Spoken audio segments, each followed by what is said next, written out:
Hello जय हिंद दोस्तों, आप सभी का स्वागत है आपके अपने YouTube चैनल प्रतिभा क्लासेस पर। तो आज का अपना जो टॉपिक है वो क्लास 10th का फिजिक्स है। क्लास 10th की फिजिक्स को पढ़ने से पहले सबसे पहले आपको कोर्स का क्राइटेरिया याद होना चाहिए। देखिए, अगर क्राइटेरिया आप अच्छे से समझते हैं ना, देन आपको सब कुछ पढ़ना इजी हो जाता है और आप ये बात को समझ सकते हैं कि पेपर में क्या क्या क्वेश्चन पुट हो सकते हैं, है ना। तो एक बार समझते हैं क्या क्या हाई स्कूल के सिलेबस में है। तो हाई स्कूल के सिलेबस में लाइट से मे बी 4 चैप्टर समथिंग पढ़ने को मिलते हैं, जिसमें पहला चैप्टर आपको पढ़ाया जाता है प्रकाश का परावर्तन, और आगे हम लोग पढ़ते हैं प्रकाश का अपवर्तन। जब हम लोग परावर्तन पढ़ते हैं तो जाहिर सी बात है परावर्तन के लिए कोई ना कोई डिवाइस यूज करेंगे। परावर्तन में जो डिवाइस यूज होती है उसे हम दर्पण बोलते हैं, और दर्पण के मेनली आपको 2 टाइप पढ़ाए जाएंगे, एक तो प्लेन और दूसरा स्फेरिकल, मीन समतल दर्पण और गोलीय दर्पण। हालांकि इनकी जो डिटेल चर्चा है वो हम वीडियो में कर लेंगे। आगे बढ़ते हैं तो इसी के साथ हम लोग पढ़ेंगे अपवर्तन। अपवर्तन लेंस में पढ़ने को मिलेगा आपको, बस, क्योंकि जब इंटर सिलेबस में आप जाएंगे तो वहाँ प्रश्न में भी पढ़ाया जाता है और प्रिज्म में भी पढ़ाया जाता है, पर यहाँ ऐसा नहीं है, है ना। यहाँ प्रिज्म में अपने को कौन सी घटना पढ़ने को मिलेगी? वर्ण विक्षेपण, जिसे आप परिक्षेपण भी बोलते हैं। उसी में हम लोग प्रकीर्णन भी देखेंगे, और लास्ट टॉपिक हम लोग देखेंगे मानवनेत्र और उससे संबंधित दोष। ठीक है, इसी के साथ लाइट खत्म हो जाएगी, मींस ऑप्टिक्स। आगे हम लोग पढ़ेंगे करंट। करंट में मे बी 4 टॉपिक समथिंग पढ़ेंगे। एक तो करंट के बारे में समझेंगे, जिसमें चालक अचालक के बारे में पढ़ाया जाएगा, और करंट है, पोटेंशियल है, रेजिस्टेंस है, इन सब के बारे में समझेंगे। आगे हम लोग देखेंगे जो करंट का है वो हीटिंग इफेक्ट, यानी जो वैद्युत धारा का ऊष्मीय प्रभाव, उस चैप्टर को समझेंगे। आगे हम लोग जब बढ़ेंगे तो नेक्स्ट चैप्टर आएगा वैद्युत धारा का चुंबकीय प्रभाव, यानी हम ये समझेंगे कि जो करंट है क्या उसकी वजह से मैग्नेट भी जनरेट होता है। तो आप कहेंगे हाँ, तो उस चैप्टर को भी पढ़ना पड़ेगा अच्छे से। लास्ट टॉपिक हम लोग पढ़ेंगे वैद्युत चुंबकीय प्रेरण, है ना, वही फैराडे वाला चैप्टर, जिसमें बेसिकली डायनमो पढ़ाया जाता है। डायनमो है, मोटर है। डायनमो आपको 2 टाइप पढ़ने को मिलेंगे और मोटर 1 टाइप का। ठीक है, तो बने रहिए एंड तक। आज शुरुआत कर देते हैं, और जनरली अब क्लासें डेली आपको मिलती रहेंगी। अभी बीच में 1-2 दिन तबीयत बहुत ज्यादा खराब हो गई थी, इसलिए दिक्कत आ गई थी, है ना। पर मेरी कोशिश यही रहेगी कि इस बार आप जब बोर्ड दें तो मेरे सारे वीडियो आप जरूर देखें और आपको बहुत हेल्प मिलेगी। ठीक है, तो बने रहिए एंड तक। चलिए शुरू करते हैं। तो सबसे पहला अपना टॉपिक है प्रकाश का परावर्तन, है ना। तो सबसे पहले ये जानना बहुत जरूरी है कि प्रकाश क्या है और प्रकाश का परावर्तन क्या है ना। तो हम सबसे पहले शुरुआत करते हैं प्रकाश से, और आप सभी जानते हैं इंग्लिश में इसे लाइट बोलते हैं। क्या बोलते हैं? लाइट, है ना। तो पेन कॉपी लेकर के आप बैठ जाइए करना। ठीक, तो क्लास देखने से पहले आप पेन कॉपी उठा के रख लिया करना।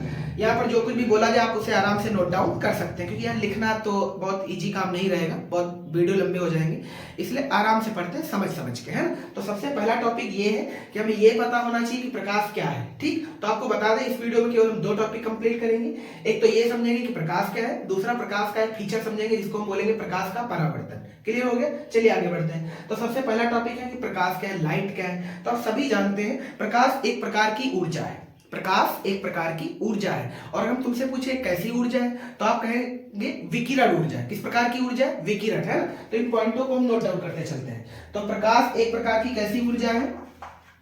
विकिरण ऊर्जा है ना। इंग्लिश में इसे रेडिएशन बोलते हैं। विकिरण का एक्चुअल मतलब क्या होता है तो आपको बता दें, जो हीट है, ऊष्मा है, ऊष्मा के ट्रांसफर के 3 मेथड होते हैं, है ना। जैसे मान लीजिए आप जब आग तापते हैं तो आग तापने में देखते हैं कि आग की वजह से आप हीट हो जाते हैं, मींस आप गर्म होने लगते हैं। तो ऊष्मा के इस स्थानांतरण में डायरेक्ट स्थानांतरण को बोलते हैं चालन, कंडक्शन मेथड, है ना। आगे बढ़ते हैं, जो पानी गर्म होने की विधि को बोलते हैं संवहन मेथड, यानी ये भी ऊष्मा स्थानांतरण की एक विधि का नाम है। पर हम समझेंगे अगर सूर्य से भी जो प्रकाश आ रहा है वो भी तो हीटिंग इफेक्ट दिखाता है, इसका मतलब वो भी ऊष्मा है ना, उसमें भी ऊष्मा के सोर्स है। तो जो प्रकाश सूर्य से लेकर के पृथ्वी तक ट्रेवल करता है 15 करोड़ किलोमीटर की दूरी को तय करके, तो जाहिर सी बात है बीच में कुछ अंतरिक्ष भी पड़ता है, कुछ क्या बहुत करोड़ों किलोमीटर अंतरिक्ष पड़ता है। उस करोड़ों किलोमीटर की दूरी को तय करने के लिए कोई माध्यम तो है नहीं, तो ऐसे में ऊष्मा स्थानांतरण की कौन सी विधि इस्तेमाल की जाती है? विकिरण, है ना। क्योंकि विकिरण एक प्रकार की ऊष्मा ट्रांसफरिंग मेथड है जिसमें मीडियम की कोई आवश्यकता नहीं पड़ती है। ठीक है, तो सबसे पहला पॉइंट ये है कि प्रकाश एक प्रकार की विकिरण ऊर्जा है। आगे बढ़ेंगे तो हम लोग ये कहेंगे कि प्रकाश एक प्रकार का भौतिक साधन है जिसकी सहायता से हम वस्तुओं को देख पाते हैं, पर यह स्वयं दिखाई नहीं देता है ना। इस प्रकार से एक भौतिक ऊर्जा है, भौतिक साधन है जिसकी सहायता से वस्तुओं को देख पाते हैं, पर यह स्वयं दिखाई नहीं देता है। आगे बढ़ेंगे तो हम लोग ये भी कह सकते हैं कि प्रकाश एक वैद्युत चुंबकीय तरंग भी है। वैद्युत चुंबकीय तरंग का फीचर क्या होता है? वैद्युत चुंबकीय तरंगें वे तरंगें होती हैं जो निर्वात में भी चल सकती हैं और अच्छी खासी रफ्तार से चल सकती हैं। इनके लिए तुम्हें याद होगा इनकी जो चाल होती है वो बहुत फास्ट होती है, और याद होगा आपको ये कितनी होती है? तो 3 × 10⁸, 3 × 10⁸ मीटर पर सेकेंड। आप चाहो तो इस चीज को ऐसे भी डिनोट कर सकते हैं, 3 × 10⁵। यहां से हमने 3 पावर काट दिया है और याद करेंगे 3 का मतलब 1000 होता है, मीन्स 1000 होता है, और 1000 को हम किलोमीटर बोल सकते हैं, मीन्स किलो बोल सकते हैं, तो हम इसे कह सकते हैं किलोमीटर पर सेकेंड, है ना। तो जो प्रकाश की चाल होती है वो बहुत अच्छी खासी होती है, ये निर्वात की चाल है, ये भी याद रखना। मीन्स मीडियम में जब एंट्री करेंगे लाइट की तो ये लाइट घट जाएगी, मीन्स ये स्पीड घटेगी। तो जो निर्वात की स्पीड है वो कितनी है, इसको एक बार अगर पढ़ के देखेंगे तो ये लिखा है 3 लाख किलोमीटर। 3 × 10⁵ का मतलब है 3 लाख किलोमीटर, और प्रति सेकेंड का सिंपल सा मीनिंग ये है कि प्रकाश 1 सेकेंड में 3 लाख किलोमीटर की दूरी को तय कर जाता है।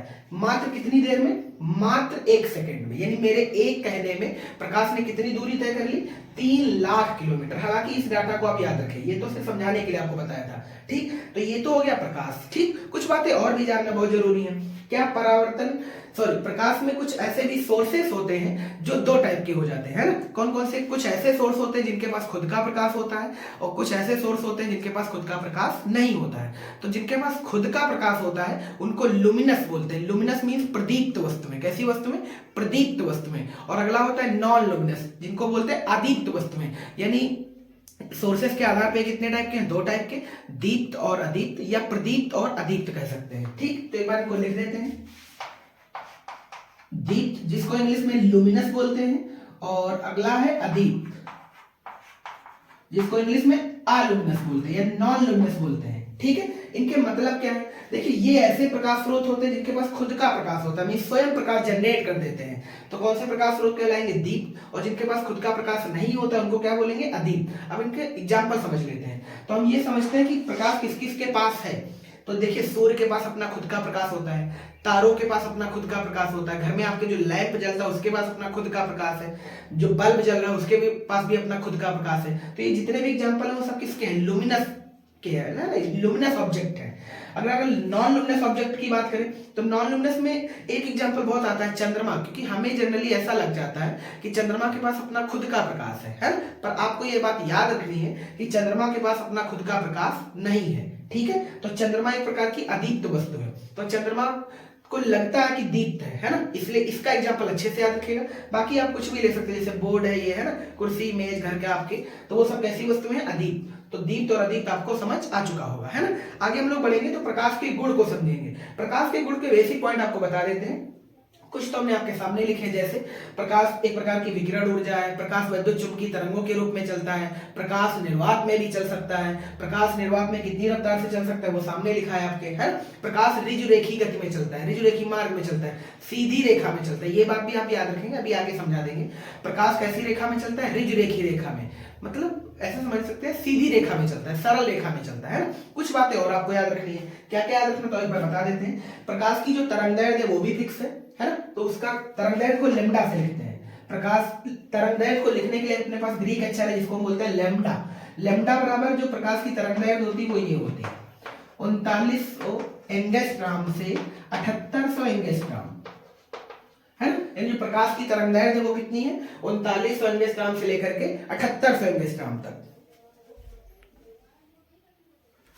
ठीक।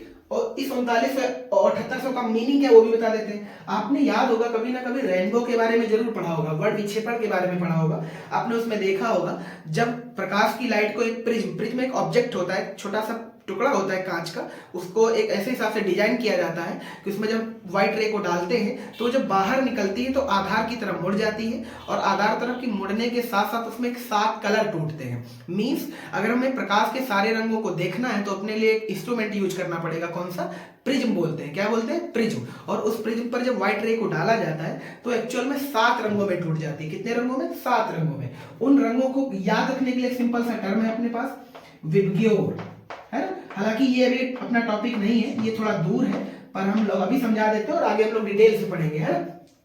इसमें 7 कलर इन्वॉल्व हैं, कौन कौन से, एक बार देख लीजिए। V for violet, I for indigo, B for blue, G for green, Y for yellow, O for orange, R for red. Means ये 7 कलर होते हैं आपके व्हाइट रे में, यानी जो प्रकाश का, सूर्य का प्रकाश आप आंखों से देख पाते हैं जो भी कलर का, आपको जनरली दिखता होगा येलो कलर का। कौन सा कलर? येलो कलर, क्योंकि हमारे जो नेत्र की कोशिकाएं हैं वो येलो रंग के लिए ही सुग्राही हैं, यानी हमें सबसे जो अच्छा कलर देखने में लगता है वो कौन सा है? Yellow colour. ये बात आप याद रखेंगे हमेशा, है ना। तो इसमें कौन से एक्चुअल में कितने कलर होते हैं? 7, पर हमें दिखता है कौन सा? येलो, क्योंकि वो हमारी जो आंखें हैं उसी कलर के लिए सुग्राही हैं। हम लोग इसमें बहुत सारे कलर नग्न आंखों से देख नहीं पाते हैं, ठीक। तो इसको एक बार समझ लेते हैं फिर से।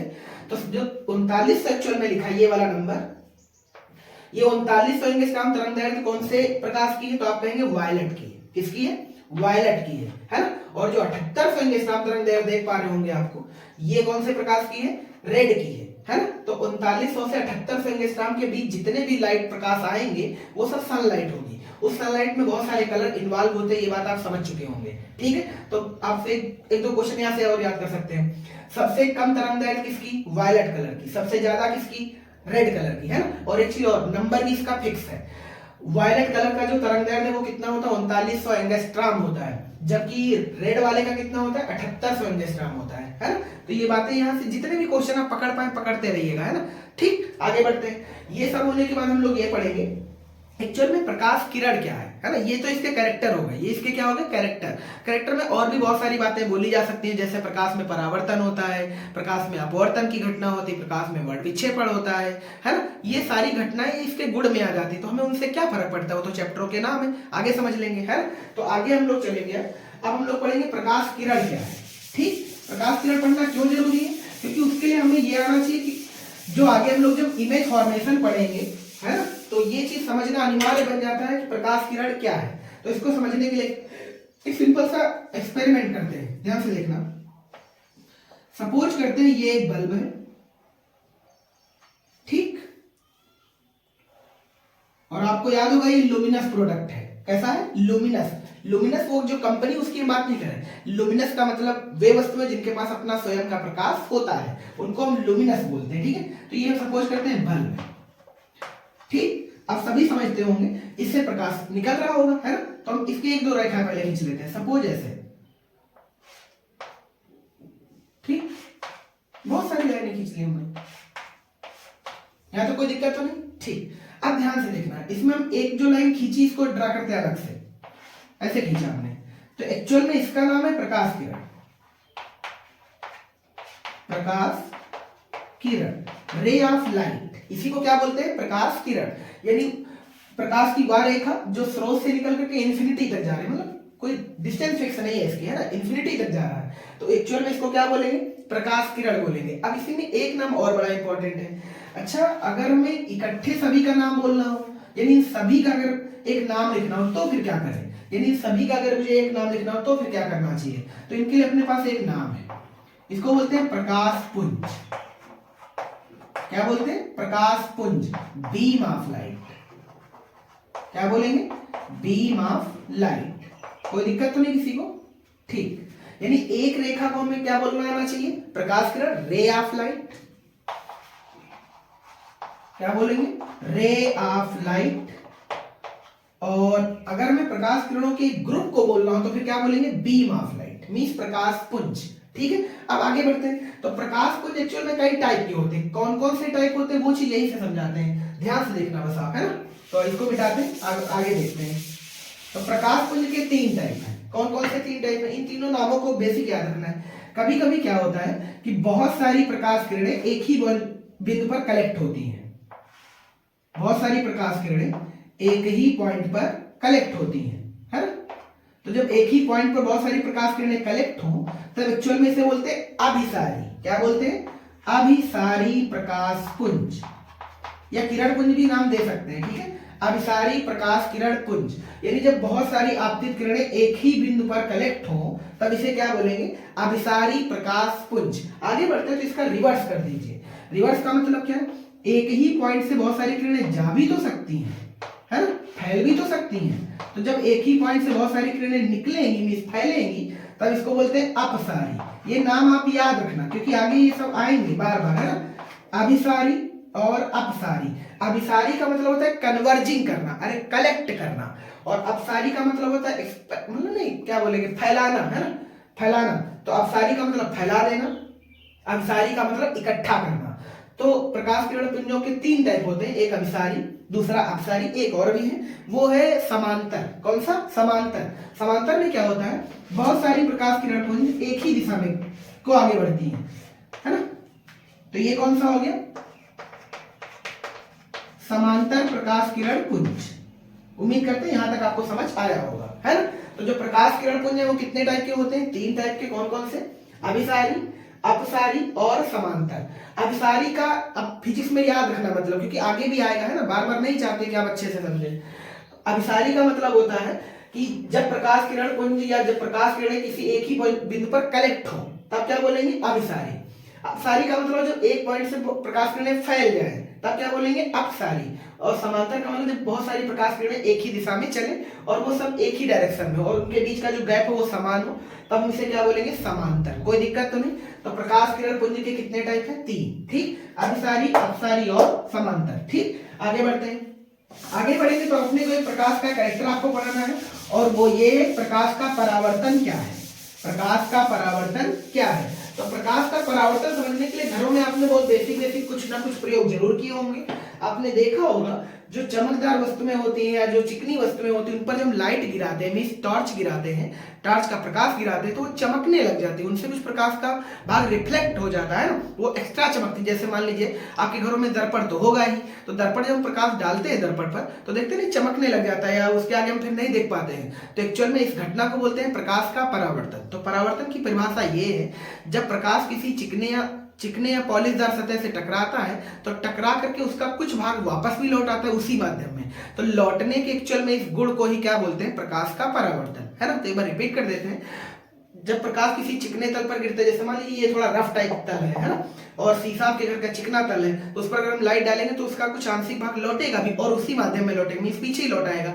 तो इस घटना को क्या बोलते हैं? प्रकाश का परावर्तन कहते हैं। और प्रकाश का परावर्तन एक्चुअल में उसके तल पर डिपेंड करता है ना। कोई तल कैसा नेचर का है उस पर डिपेंड करेगा कि प्रकाश का परावर्तन कैसा होगा। इसको समझने के लिए क्या करते हैं, आप ये चीज जो हम बताते हैं ना वो घर पे आप करते रहिएगा, है ना।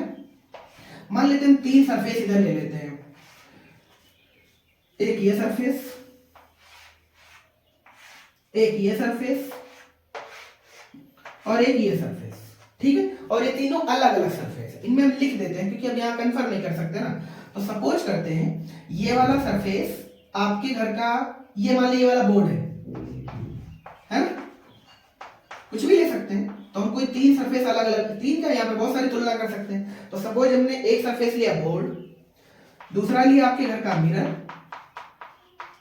और अगला ले लिया वॉल।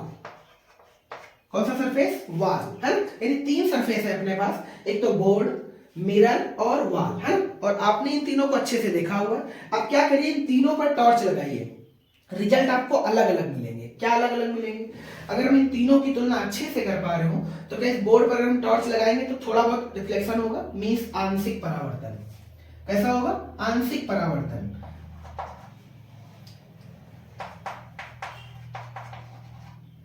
ठीक। और अगर हम मिरर पे डालेंगे तो इस पर कैसा हो जाएगा? पूर्ण, मतलब कंप्लीट होगा, जबरदस्त होगा, अच्छा होगा। और वाल के भी कई टाइप होंगे, जैसे मान लीजिए अच्छे से पुट्टी उट्टी लगी है तो पुट्टी लगी वाल एक्चुअल में बोर्ड के जैसे बिहेव करेगी, है ना। तो मान लेते हैं ये खुरदरी वाल है। कैसी वाल है? खुरदरी। इसके ब्रैकेट में लिख देते हैं रफ। कैसी वाल है? रफ। रफ का मतलब समझ में आ रहा है ना, खुरदरी वाल है एकदम। अच्छा, खुरदरी वाल है तो फिर क्या बोलो, परावर्तन होगा? तो आप कहेंगे नहीं होगा, परावर्तन नहीं होगा। ठीक, यहाँ पर परावर्तन सब जगह मिसिंग किया है, इसका मतलब यहाँ पर आंशिक परावर्तन होगा, यहाँ पर पूर्ण परावर्तन होगा और यहाँ पर नहीं होगा, क्योंकि प्रकाश उसमें एब्जॉर्ब कर जाएगा, अवशोषित कर जाएगा। ठीक है, तो हमें ये कहना चाहिए कि जो प्रकाश का परावर्तन है वो उसके तल पर डिपेंड करता है ना। यानी जो सरफेस है जहां पर से परावर्तन की घटना हो रही है वो एक्चुअल में उसके तल पर डिपेंड करती है। अगर कोई सरफेस हल्का चिकना है, मतलब बहुत ज्यादा चिकना नहीं है, तो उसमें परावर्तन की घटना होगी बट कम होगी, मीन्स आंशिक होगी। और मिरर का मतलब ही होता है बहुत भयंकर चिकना एकदम, है ना। तो क्योंकि सबसे ज्यादा परावर्तन तो इसी पर होना है, तो इस पर परावर्तन की घटना हमने पूरी तरह से आपको क्लियर समझ में आ जाएगी, भयंकर खूब ज्यादा तेज होती है ना। जबकि वाल की बात करें, अगर वाल रफ है तो रफ में बिल्कुल नहीं होगा। ऐसा क्यों? क्योंकि प्रकाश उसी में एब्जॉर्ब कर जाएगा। ठीक, ये तो घटना होगी यहाँ तक की। आगे अगर बात करें तो कुछ बातें और आपको बता देते हैं। परावर्तन के बेसिकली दो टाइप होते हैं, एक तो नियमित और दूसरा अनियमित, है ना। नियमित अनियमित वाली बात कहाँ से है, तो आपको बता दें जब चिकने तलों से परावर्तन होता है तो उसको नियमित बोलते हैं। यानी अगर हम इन दोनों सरफेसों की बात कर लें तो हम ये कह सकते हैं कि ये कौन सा परावर्तन की घटना को दिखाएंगे, नियमित। पर अगर इसकी बात करें तो ये कैसा दिखाएगा, अनियमित।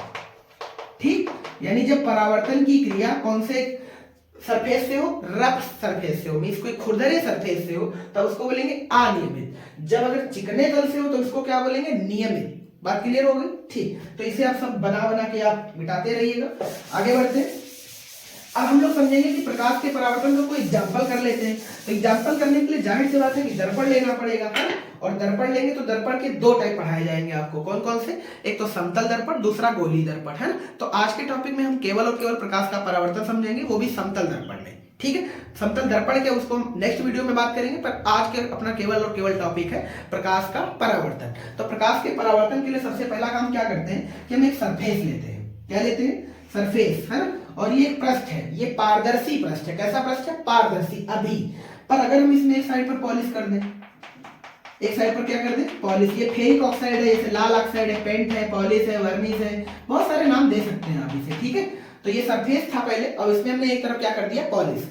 जब पॉलिश नहीं थी तब ये पृष्ठ था, है ना। और ये प्लेन पृष्ठ है, एक्चुअल में सीधा है बिल्कुल, तो कैसा पृष्ठ है, प्लेन पृष्ठ है। पर जब हमने इसके एक साइड पर पॉलिश कर दी तो ये दर्पण बन गया। क्या बन गया, दर्पण। अब इसका नाम हो गया समतल दर्पण। कौन सा नाम, समतल दर्पण। यानी परिभाषा इसकी क्या है, परिभाषा ये है कि वह दर्पण जिसमें जो परावर्तक तल है वो बिल्कुल प्लेन होता है, बिल्कुल सीधा होता है, बिल्कुल सरफेस पे होता है, उसको हम बोलते हैं प्लेन मिरर, है ना। ये वही मिरर है जो आपके घरों में लगा रहता है। आगे बढ़ते हैं। तो इसमें जो हमने रेड से किया है ये एक्चुअल में इसका पॉलिश है,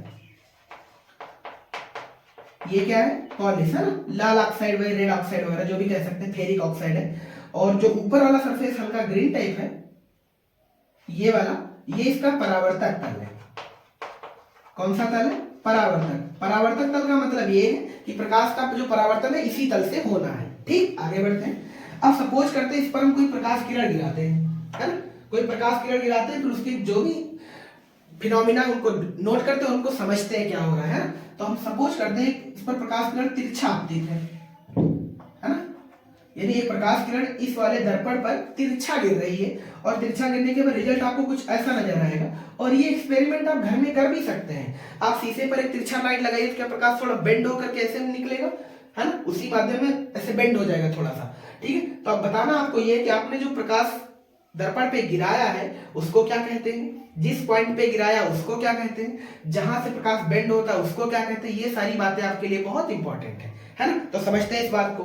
तो सपोज करते हैं इसका नाम कुछ रख लेते हैं। इसका नाम हमने रखा ए बी, यानी जो आने वाली किरण उसका नाम ए, और जो पॉइंट बी से जा रही है रिफ्लेक्ट होकर के उसका नाम बी सी है। कोई दिक्कत तो नहीं आता, ठीक। अब ध्यान से देखना, यहाँ पे हम कुछ नामकरण करते हैं। जो इसमें आप ए बी देख पा रहे होंगे, ये इसमें आपतित किरण है। ए बी कौन सी किरण है, आपतित किरण है, ठीक है। और यहीं से जो रिफ्लेक्ट होकर के जा रही उसी माध्यम में, जिसका नाम है बीसी, और ये एक्चुअल में कौन सी किरण है, परावर्तित। ये कौन सी किरण है, परावर्तित। तो ये ए बी आपतित किरण है और बीसी कौन सी किरण है, परावर्तित किरण है, ठीक। आगे बढ़ते हैं। पॉइंट बी जहां पर प्रकाश गिरता है, पॉइंट बी को कहते हैं आपतन बिंदु। क्या बोलते हैं,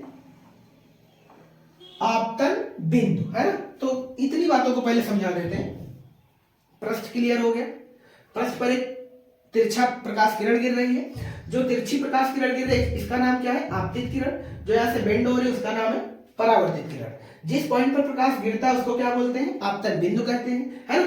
तो आने वाली किरण आपतित किरण है। अब ध्यान से देखना, अब क्या हमें इसके कोण भी मापने होते हैं। क्या मापने होते हैं, कोण, क्योंकि हमें ये पता करना होता है, ये क्यूरियोसिटी है यार, अपने आप को जानने की इच्छा है कि हमने जो प्रकाश गिराया है और जो प्रकाश यहाँ से निकला है परावर्तित होकर वो कितना कोण बना रहे हैं। तो इसके लिए क्या करते हैं, यहाँ पर एक वर्चुअली रेखा खींचते हैं जो कि आपतन बिंदु से होकर के जाती है और परावर्तक तल के साथ लंब होती है। मींस परावर्तक तल के साथ एक लंब खींचना है अपने को, जो कहां से होकर जाना चाहिए, आपतन बिंदु से होकर जाना चाहिए। तो हमने यहाँ पर आपतन बिंदु पर एक डैश डैश रेखा खींच दी। डैश डैश का रेखा का मतलब ये है क्योंकि ये वर्चुअली रेखा है, मतलब ये रियल में है ही नहीं, ये सिर्फ कोण मापने के लिए है ना। तो इस रेखा का कुछ नाम दे देते हैं। सपोज हमने इसका नाम दिया एन बी, यानी एन बी। एन बी क्या है? अभिलंब। तो यहाँ इसे डिनोट कर देते हैं। एन बी क्या है? अभिलंब बोलो या नॉर्मल बोलो या लंब बोल लो, है ना। लंब का मतलब क्या होता है? क्या ये परावर्तक तल के साथ लंब है? मीन्स परावर्तक तल के साथ 90 डिग्री का कोण बनाएगी। ये परावर्तक तल अगर आप इसके कोण को डिनोट करें तो 90 डिग्री ही है, ठीक है। तो एन बी क्या है? अभिलंब है, ठीक। अब ध्यान से सुनना, अब यहाँ पर कोण जानना बहुत जरूरी है। ये अभिलंब इसलिए ही खींचा गया है ताकि आप कोण क्लियर कर पाए। तो आपतित किरण का अभिलंब के साथ जाहिर सी बात है कोई ना कोई कोण बनेगा। ठीक इसी प्रकार अभिलंब का परावर्तित किरण के साथ भी कोई ना कोई कोण बनेगा, है ना। तो जो आपतित किरण अभिलंब के साथ कोण बनाती है उसको हम कहते हैं आई। क्या बोलते हैं? आई। और जो अभिलंब परावर्तित किरण के साथ कोण बनाता है उसको हम बोलते हैं आर। जे लिख दिया था। क्या बोलते हैं? आर, है ना। इनके हिंदी मतलब भी है। आपतित किरण का अभिलंब के साथ बना कोण आपतन कोण कहलाता है। मींस आई जो है वो आपतन कोण है और आर परावर्तन कोण है। मींस परावर्तित किरण का अभिलंब के साथ बना कोण परावर्तन कोण कहलाता है। Means angle I and angle R ये क्या है? तो आप कहेंगे आपतन कोण है, ठीक है। और ये कौन सा कोण है? परावर्तन कोण है। बस यही तक कहानी आपको याद रखनी होती है अच्छे से। तो ये तो हो गया परावर्तन का सिंपल सा डायग्राम टाइप, जिसको आपको समझना होता है कि कौन सी चीज क्या है, ठीक। तो कोणों के बारे में एक चीज हमेशा याद रखेंगे, आपतित किरण का अभिलंब के साथ बने कोण को आपतन कोण कहते हैं और परावर्तित किरण का अभिलंब के साथ बने कोण को परावर्तन कोण कहते हैं, ठीक है। अब परावर्तन से संबंधित कुछ नियम भी हैं। तो दो नियम है, कौन कौन से एक बार समझ लेते हैं। आपतित किरण, परावर्तित किरण व अभिलंब। आपतित किरण व परावर्तित किरण अभिलंब पर, सॉरी उल्टा बोल दिया।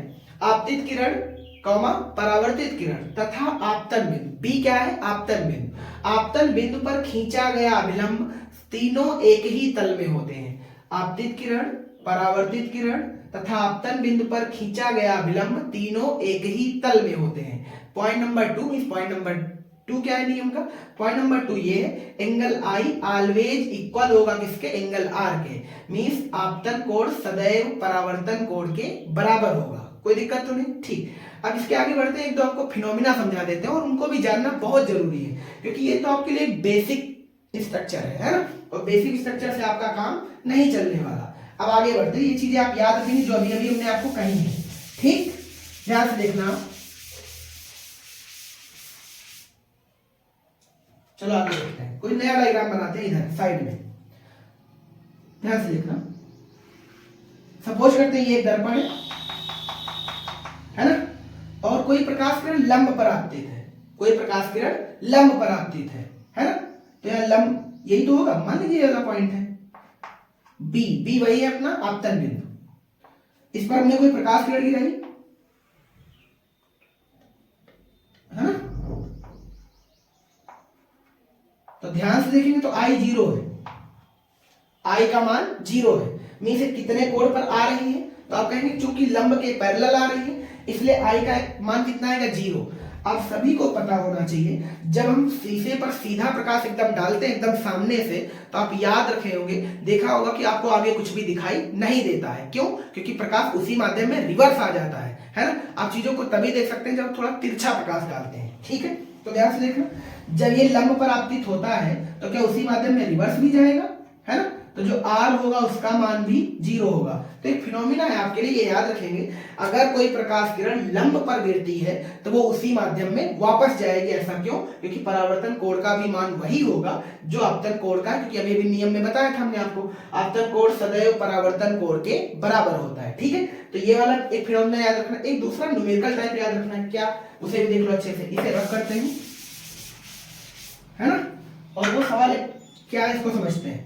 सपोज करते हैं ये एक परावर्तक तल है जिसमें पॉलिश लगी हुई है ना। एक प्रकाश किरण ऐसे गिर रही है और ऐसे बेंड हो रही है ना। और ये इसका आपतन बिंदु है, नाम वही ले लेते हैं, और ये इसका अभिलंब है, ठीक। हमने कहा ये वाला कोण 30 डिग्री है, ये वाला कोण 30 डिग्री है। और आपको याद होगा अच्छे से, इस वाले कोण को आई बोलते हैं, इस वाले कोण को आर बोलते हैं। सवाल ये है एंगल आर क्या होगा, यानी परावर्तन कोण का मान क्या होगा। आप सभी जानते हैं, अगर नियम आपको अच्छे से याद है, क्या मुझे परावर्तन कोण तब आता है जब मुझे आपतन कोण पता हो। तो इस सवाल को ध्यान से देखो, तो इसमें आपतन कोण नहीं पता है ना। कई बार बच्चा गलती कर देता है, वो कह देता है कि आई की वैल्यू भी 30 डिग्री है, यही मिस्टेक हो जाती है। इस चीज को समझने के लिए थोड़ा सा और पीछे समझते हैं, इस डायग्राम को और अच्छे से समझा देते हैं। यहाँ थोड़ा ऊपर देख लेते हैं, छोटा सा डायग्राम बना लेते हैं, है ना। अच्छा, जब ये अभिलंब है ना, सोच के देखो, क्या अभिलंब परावर्तक तल के साथ लंब इसलिए बोलते हैं क्योंकि ये 90 डिग्री होता है। कितने डिग्री होता है? 90। अब तुम ध्यान से देखो, क्या ये वाला कोण 30 डिग्री निकल गया तो फिर एंगल आई की वैल्यू कितनी बचेगी? तो आप कहेंगे 60 बचेगी। कितनी बचेगी? 60। क्यों 60 बचेगी? क्योंकि टोटल एंगल ही 90 डिग्री का होता है, क्योंकि लंब है ना परावर्तक तल के साथ। तो अगर हमें एंगल आई लिखना हो तो क्या एंगल आई बराबर हम लिखेंगे 90 डिग्री माइनस 30 डिग्री इक्वलेंट बोलो 60 डिग्री। तो ये एंगल आई की वैल्यू निकल आई। अगर आप समझ पा रहे हो, अगर एंगल आई 60 है तो क्या एंगल आर तो हमें पता है एंगल आई के बराबर होता है। इसका मतलब ये है कि एंगल आर भी कितना होगा यार? तो आप कहेंगे 60 डिग्री होगा। ठीक है, बस कुछ फिनोमिना बनते हैं जो कि आपके सामने दिख रहे होंगे। बस 2-3 टाइप के न्यूमेरिकल आपको याद रखने होते हैं, मतलब याद रखने का मतलब समझने होते हैं कौन कौन से।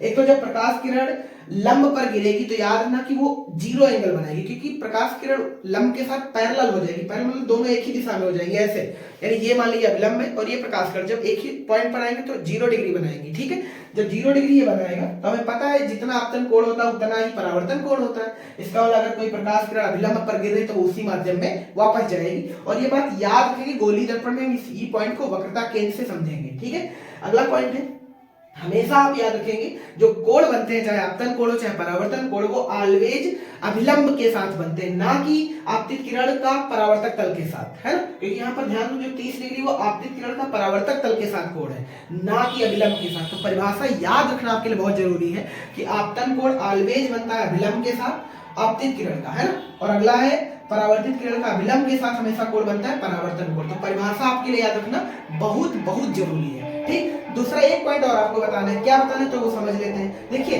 जब प्रकाश एक माध्यम से दूसरे माध्यम में जाएगा, इस घटना को हम अपवर्तन कहेंगे, वो आगे पढ़ेंगे, है। तो जब प्रकाश एक माध्यम से दूसरे माध्यम को जाता है तो बीच में माध्यम की वजह से प्रकाश इतना बेंड हो जाता है कि उसकी चाल भी बदल जाती है, दिशा भी बदल जाती है और तरंगदैर्घ्य भी बदल जाती है। पर अगर हम बात करें प्रकाश के परावर्तन में, तो प्रकाश के परावर्तन में ध्यान से देखो तो दिशा तो जरूर बदल जाती है कभी कभी, है ना, दिशा तो बदल जाती है, पर ध्यान से देखना, क्या कहेंगे चाल बदल जाती है? तो आप कहेंगे नहीं, परावर्तन की घटना में चाल बदलती नहीं है। अगला तरंगदैर्घ्य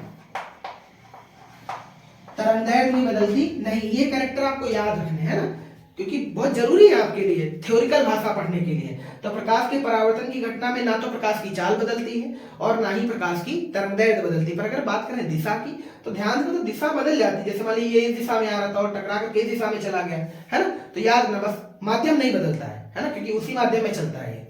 तो चाल बदल जाती है और तरंगदैर्घ्य बदल जाती है। ठीक, नेक्स्ट टॉपिक में हम लोग पढ़ेंगे समतल दर्पण। ऐसे ही करके एक एक दर्पण पढ़ा करेंगे। समतल दर्पण पढ़ेंगे, फिर नेक्स्ट वीडियो गोली दर्पण पढ़ेंगे, फिर उनके फिनोमिना पढ़ेंगे, फिर उनके अप्रैक्टिस देखेंगे क्या क्या चलते हैं। ठीक है, ऑपरेशन, है ना। चलिए आगे बढ़ते हैं। तो इस वीडियो को इसी के साथ ये टॉपिक खत्म करते हैं। मिलते हैं नेक्स्ट वीडियो में, बने रहिएगा एंड तक। और भी जो आपके साथी उनको जोड़ते रहिएगा, मजा आएगा, है ना। पूरे सिलेबस को खत्म करेंगे, इस बात की गारंटी है। ठीक, तो जय हिंद, थैंक्स फॉर वॉचिंग।